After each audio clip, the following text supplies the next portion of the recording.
Magsalita ka. Tonta! Ano ang iuulat mo sa akin? Sinasaktan ng mga praile ang mga kawawang mga sakristan?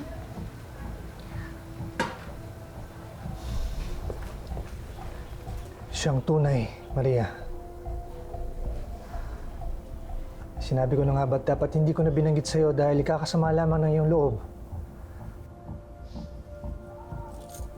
At mas ikakasama ng aking loob, Crisostomo, kung ikaw ay maglilihim sa akin. Lalo na sa mga ganitong bagay. Mga pobre mga bata. Nag-aalala lamang ako sa kanila na kung sana'y hayaan ng Panginoon na huwag na lamang sila maging sakristan at ipasok na lamang sa eskwela na sa gayon ay makaahon sila sa kamangmangan at kahirapan. Kakausapin ko ang kura. Maria, hindi ko binahagi itong agam-agam kong ito para ikaw ay may gawin. Ayokong pati ikaw ay mapasama sa praile.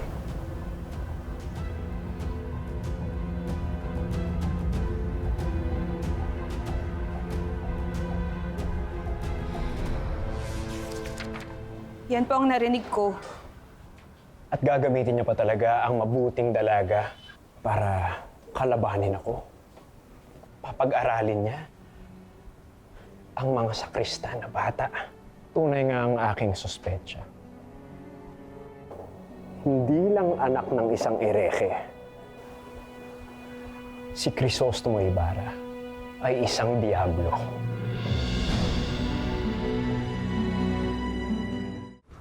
Crispin, Basilio.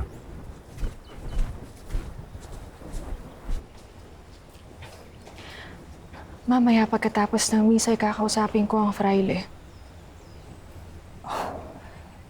Muli ay nakikiusap ako na huwag mo nang gawin yon, Maria Clara. Mangako ka sa akin, mahal ko. Kung ano ang pahintulutan ng Diyos.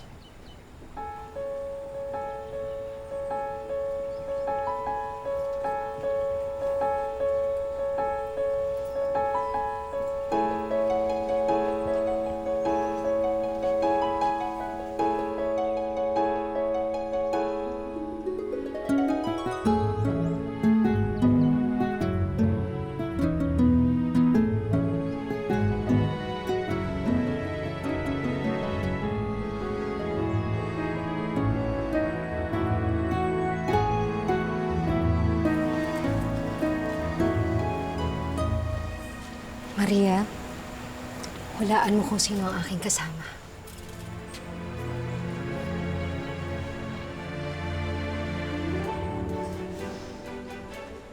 Itay! Mi amiga. Hola, mi amiga. Buenos días, tía. Señor Ibarra? Magsimpo nga kayo. Hindi nakatayo kayong ganyan nakakaya sa mga tao. Opo, tiya.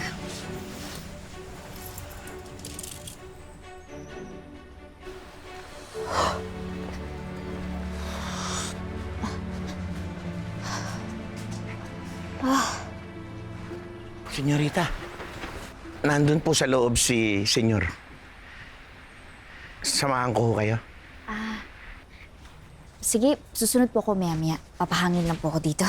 Sige po, senyorita.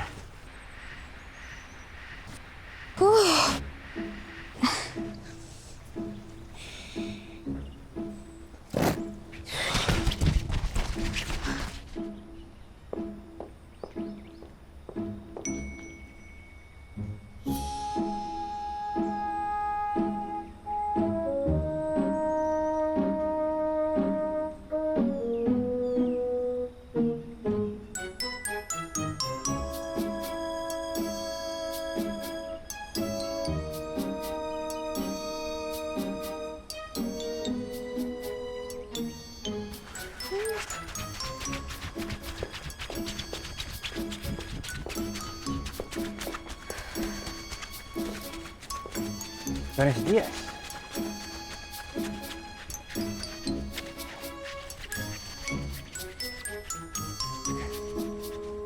Victoria, hindi ba't kapag ang isang namamaypay ng ganyang kabilis, habang patingin-tingin sa isang Ginoo, ay nangangahulog ang may gusto ka sa kanya?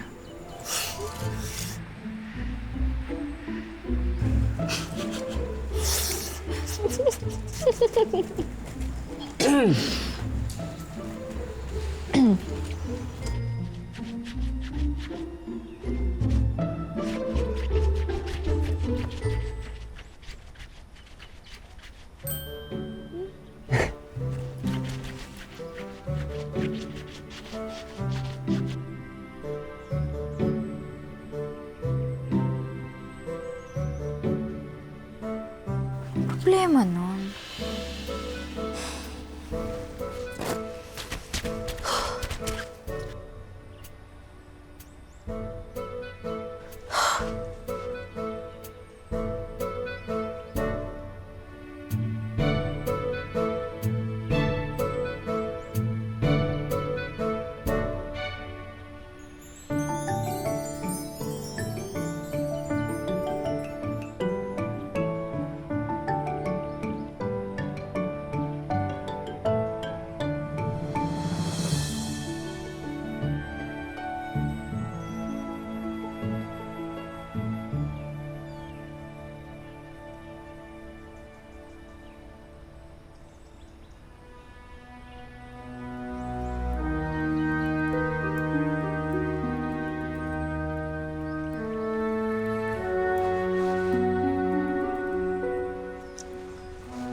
Et spiritum bonum dedisti.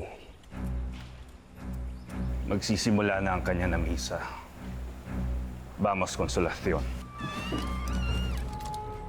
Ay, karamba! Siguradong mahaba ang sermon ng kura para parusahan ka.